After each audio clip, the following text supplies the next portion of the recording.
Dengan iman harapan kasih, bersama meraih kemandirian. Halo anak-anak, apa kabar semuanya? Salam sehat. Selamat bergabung di SMP Budi Mulia Pangtulan. Perkenalkan, nama Ibu adalah Ibu Veronica Situmorang SPD, dan pada kesempatan ini akan membawakan materi MPLS kita untuk anak-anak kami semuanya dengan topik cara belajar efektif di abad 21, khususnya di era pandemi COVID-19. Baiklah anak-anak kami, kita akan masuk ke materi kita, yaitu cara belajar efektif di abad 21. Yang pertama kita bahas terlebih dahulu ciri-ciri abad 21. Abad 21 disebut dengan era digital yang ditandai dengan hadirnya alat-alat teknologi canggih yang terhubung dengan jaringan internet. Berbagai alat-alat teknologi pada abad 21 itu, sebagaimana yang sudah sering kita pergunakan, antara lain ada Android, Bluetooth, smartphone, YouTube, dan masih banyak lagi alat-alat teknologi lainnya yang kita pergunakan di abad 21 ini. Selanjutnya, bagaimana karakteristik siswa yang diharapkan pada abad 21? Anak-anak kami, semua sepakat bahwa siswa zaman sekarang atau yang sedang populer disebut sebagai siswa zaman now, siswa zaman now adalah berbeda dengan karakteristik siswa zaman dulu. Jika dahulu siswa praktis hanya memiliki peluang belajar pada lembaga sekolah, tetapi sekarang sumber belajar itu ada di mana-mana dan bahkan bisa kita bawa ke mana-mana, atau yang sering kita kenal dengan istilah ilmu itu ada di jarimu. Melalui smartphone berbasis Android misalnya, siswa zaman sekarang bisa dengan mudah belajar sesuai dengan yang diinginkan. Sebuah mesin pencari yang begitu populer, yaitu Google. Siswa sekarang bisa mendapatkan berbagai informasi pembelajaran sesuai dengan kebutuhan. Sudah tidak diragukan lagi bahwa perilaku belajar siswa sekarang sangat bergantung atau bahkan menggantungkan diri pada mesin pencari Google itu. Selanjutnya anak-anak, keahlian apa yang harus dimiliki siswa pada abad 21 ini? Menurut Barney Sterling dan Charles Fadel pada tahun 2009, dalam bukunya yang berjudul 21st Century Skills, Learning for Life in Our Times, mengidentifikasi ada beberapa kecakapan yang harus dimiliki oleh generasi abad 21. Mencakup nilai dan perilaku seperti rasa keingintahuan tinggi, kepercayaan diri, dan keberanian. Keterampilan-keterampilan yang harus dimiliki siswa dalam abad 21 itu sering kita kenal dengan istilah 4C. Yang pertama, communication. Apa communication itu? Communication yaitu mampu berkomunikasi atau mengomunikasikan dengan baik antar peserta didik, guru pada proses pembelajaran. Yang berikutnya, collaboration. Collaboration yaitu mampu bekerja sama dengan kelompok dalam memecahkan persoalan. Selanjutnya, critical thinking and problem solving. Critical thinking and problem solving yaitu berpikir kritis dan mampu memecahkan masalah. Yang keempat, creativity dan innovation. Apa itu creativity dan innovation? Creativity dan innovation yaitu mampu berkreasi, mencipta dan berinovasi pada pembelajaran.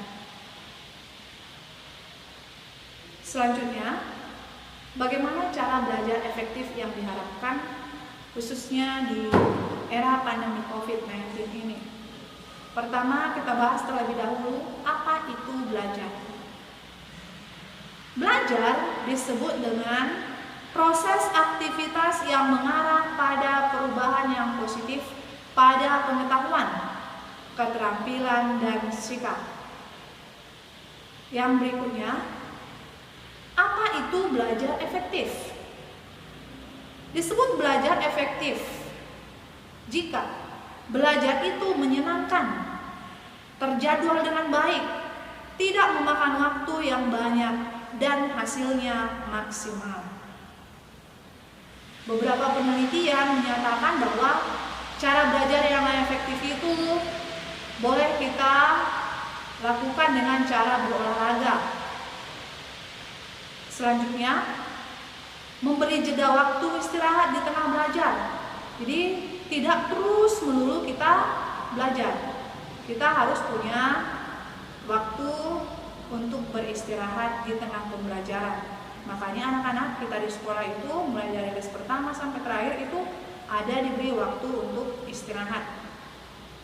Selanjutnya anak-anak, ucapkanlah apa yang kamu pelajari. Jangan disimpan di dalam hati. Saling bertanya dengan teman. Kadangkala kita malu bertanya kepada teman. Kita takut dikatakan orang yang tidak tahu apa-apa atau orang yang bodoh. Padahal sesungguhnya anak-anak, saling bertanya dengan teman itu sangat dianjurkan, atau bertanya kepada guru. Nah, cara belajar selanjutnya berdasarkan penelitian, ada orang belajar dengan mendengarkan musik supaya rileks. Selanjutnya, tidurlah yang cukup. Ajarkan kepada orang awam dengan bahasa yang sederhana. Tujuannya bagaimana? Supaya apa yang kamu sampaikan itu gampang dipahami oleh orang. Selanjutnya, kerjakanlah latihan-latihan yang diberikan. Dengan sering berlatih, maka ilmu yang kita peroleh itu akan semakin lengket di dalam otak kita, tersimpan lama di dalam pikiran kita.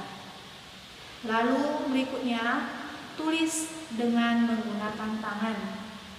Apa yang kita pelajari, apa yang kita baca, kemudian kita tuliskan, akan tersimpan di memori kita dalam waktu yang cukup lama. Sesuai dengan topik pembelajaran kita tadi, belajar efektif, yaitu belajar dengan waktu yang singkat tapi konsentrasi. Anak-anak, belajar itu harus terjadwal dan menyenangkan. Mengapa? Dalam bekerja, otak kita juga dipengaruhi oleh kondisi fisik kita. Kalau kondisi fisik kita capek, otak kita tidak akan dapat bekerja dengan maksimal. Kalau otak kita tidak bekerja dengan maksimal, maka informasi yang kita terima tidak dapat disimpan dengan baik oleh ingatan kita. Akibatnya, informasi yang pernah kita terima tidak dapat kita pergunakan lagi saat kita membutuhkannya. Apa-apa saja yang harus kita perhatikan saat belajar? Yang pertama yang harus kita lakukan adalah kita harus memperhatikan diri kita, mengenali diri kita.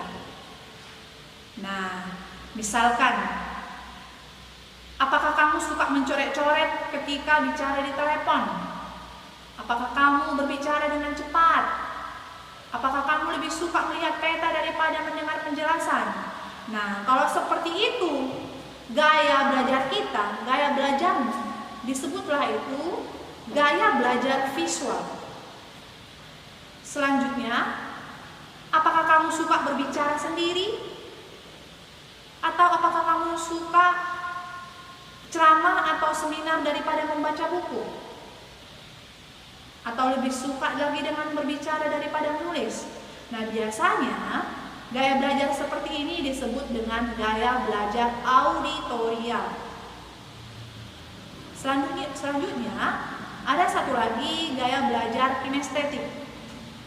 Kira-kira bagaimana ya gaya belajar kinestetik ini? Apakah kamu berpikir lebih baik ketika kamu bergerak atau berjalan? Kadang-kala banyak orang lebih senang berpikir dengan baik kalau dia sambil berjalan atau menggerak-gerakkan tangan atau barangkali dia senang atau suka menggerakkan anggota tubuh ketika berbicara dan merasa sulit untuk duduk diam. Nah, orang-orang seperti ini dikenal dengan orang yang memiliki gaya belajar kinestetik. Apa yang perlu diperhatikan dalam belajar itu? Yang pertama, lakukan senam otak sebelum dan sesudah belajar. Yang kedua, kita perlu mencari sumber belajar lain. Tidak melulu dari buku paket yang diberikan oleh Bapak Ibu guru kita. Yang ketiga, kita perlu membaca buku-buku lain yang digunakan untuk menunjang pembelajaran. Boleh itu majalah, boleh koran, atau boleh barangkali membaca buku-buku biografi supaya kita termotivasi untuk belajar dari orang-orang yang hebat. Dari mana itu kita peroleh? Ya, kita boleh pergi ke perpustakaan. Sebagaimana yang diutarakan bahwa perpustakaan itu adalah gudang ilmu. Selanjutnya, rencana jadwal belajar efektif. Bagaimana perencanaan dalam belajar efektif itu? Yang pertama, kita memberi waktu yang cukup untuk tidur, makan, dan kegiatan hiburan. Jadi tidak melulu terus kita untuk belajar, membaca. Kita harus pandai mengatur waktu ataupun jadwal. Yang berikutnya, prioritaskanlah tugas-tugas. Mana yang lebih penting, itu yang perlu terlebih dahulu kita lakukan. Misalkan, kalau besok ada PR yang diberikan oleh Bapak Ibu guru, ya hari ini harus selesai kita tuntaskan. Yang berikutnya, luangkan waktu untuk diskusi atau mengulang bahan sebelum kelas dimulai. Aturlah waktu untuk mengulang langsung bahan pelajaran setelah kelas. Ingatlah bahwa kemungkinan terbesar untuk lupa terjadi dalam waktu 24 jam tanpa review. Sekali lagi, kemungkinan terbesar untuk lupa terjadi dalam waktu 24 jam tanpa review. Berarti yang harus kita lakukan adalah terus mengulang-ulang. Jangan pernah bosan untuk mengulang pembelajaran yang sudah diberikan oleh Bapak Ibu guru kita. Selanjutnya, jadwalkan waktu 50 menit untuk setiap sesi belajar. Pilih tempat yang nyaman. Tujuannya supaya kita tidak terganggu atau supaya kita konsentrasi untuk belajar. Rencanakan juga deadline. Jadwalkan waktu belajarmu sebanyak mungkin pada pagi, siang, sore hari. Jadwalkan review bahan pembelajaran mingguan. Hati-hati, jangan sampai diperbudak oleh jadwalmu sendiri. Biasanya anak-anak, keberhasilan dalam belajar itu ada dipengaruhi oleh dua faktor. Ada dari dalam diri kita dan ada faktor dari luar diri kita. Nah, biasanya faktor-faktor dari dalam diri kita itu adalah intelijensi. Kedua, faktor bakat. Yang ketiga, minat. Yang keempat, sikap belajar. Yang kelima, kepribadian. Dan yang keenam adalah kesehatan fisik kita. Selanjutnya, hambatan-hambatan yang muncul dari dalam diri kita, yaitu kita senang bermalas-malas, suka menunda-nunda pekerjaan, lelah, tidak mampu membagi waktu, tidak disiplin diri, tidak bisa memilih prioritas kegiatan yang penting. Selain itu, apa hambatan yang kita miliki di dalam pembelajaran kita? Suka tidur-tiduran, main game atau tiktok-tiktokan, suka kumpul-kumpul dengan teman-teman, barangkali di jalan-jalan, atau barangkali suka jalan-jalan. tanpa memperhatikan waktu belajarnya. Yang berikutnya, chattingan atau Facebookan atau barangkali teleponan ke hal-hal yang kurang mendukung pembelajaran kita, dan sering persepsi yang keliru. Ya sudahlah, ini kan zaman pandemi, aku pasti naik kelas, nilaiku pasti tinggi. Itu misalnya ya. Anak-anak, ada beberapa kiat sukses untuk belajar. Apa sajakah itu? Kelola waktu dengan baik. Bagaimana mengelola waktu dengan baik? Jangan menunda-nunda waktu untuk belajar atau mengerjakan tugas, sebagaimana tadi yang sudah Ibu jelaskan di depan. Selanjutnya, carilah tempat yang nyaman. Tujuannya supaya kita fokus. Siapkanlah perangkat yang dibutuhkan, misalkan laptop, gawai, komputer, dan listrik yang cukup. Karena kadang-kala kalau kita tidak punya aliran listrik yang cukup, pembelajaran itu tidak bisa berlangsung dengan baik. Yang keempat, itu adalah komunikasi dengan guru dan teman sekelas. Loh, bagaimana caranya? Ini kan pandemi, sedangkan posisi kita itu ada di rumah. Nah, itulah salah satu hal yang sudah diberikan oleh Bapak Ibu guru kita ataupun pihak sekolah dengan membuat grup WA. Atau barangkali kita bisa langsung menghubungi guru kita jika ada pembelajaran yang tidak kita pahami. Yang terakhir yang tak kalah penting adalah menjaga kebersihan dan kesehatan. Anak-anak kami, di saat pandemi, kebersihan merupakan salah satu hal yang sangat dipentingkan. Dengan rajin mencuci tangan pakai sabun dan makan makanan bergizi. Baiklah anak-anak, demikianlah materi MPLS kita hari ini. Ibu berharap anak-anak kami semuanya dapat mengaplikasikan materi hari ini dalam kehidupan kita sehari-hari. Terima kasih, salam sehat.